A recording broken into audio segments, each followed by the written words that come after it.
Bad news for bubble tea lovers. The Ministry of Trade and Industry has updated that bubble tea stores are no longer under the list of essential services. As soon as this news was released, I received many photos of long human snake queues from my bubble tea fans trying to rush for their one last cup. Even my cousin was telling us jokingly that she wants to stock up 45 cups of bubble tea just to tide her through this period.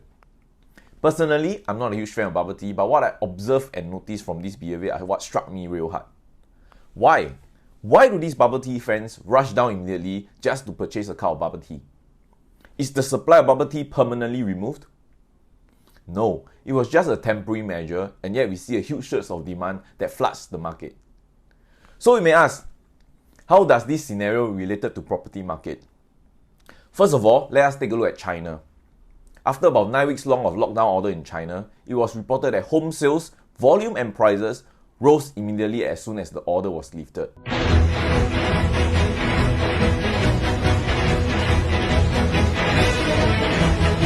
Why? This was evidently due to the pent-up demand caused over the 9 weeks long period. Similarly in Singapore, although the property market wasn't exactly removed, it has somehow caused disruption and inconvenience for buyers and sellers due to the need to shift their viewings, discussion and presentation to digital platforms. Secondly, this circuit breaker has been extended to about 8 weeks until 1st of June 2020. This will result in what we call a pent-up demand, where the backlog of demand for home purchase will start to accumulate from April, May and all the way until circuit breaker ends.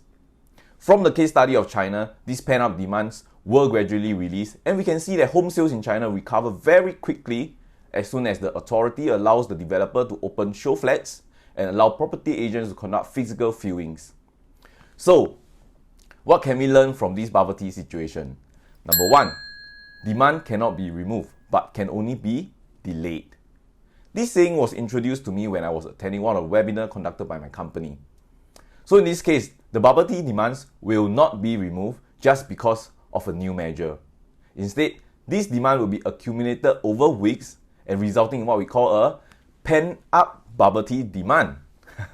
Once everything is over, we might see long queues again.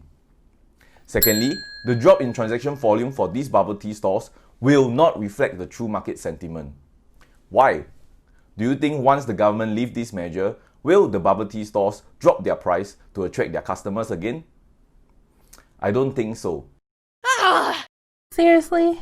No doubt the property market had been affected due to this COVID-19 situation worldwide. But as mentioned by an article in 99.co, a wait-and-see attitude for price fall this time round might be in vain, especially with regards to mass market condo. One eternity later. Why? This is because MAS had already introduced policy to allow homeowners to defer their home loans for the rest of 2020, subjected to approval. Hence, we might not see a sudden surge in urgent sales or fire sales that might cause a price drop. Also, there might be possibility that private home prices could even increase if the demand of Chinese buyers start to flow into our mid and high-end Singapore condo market.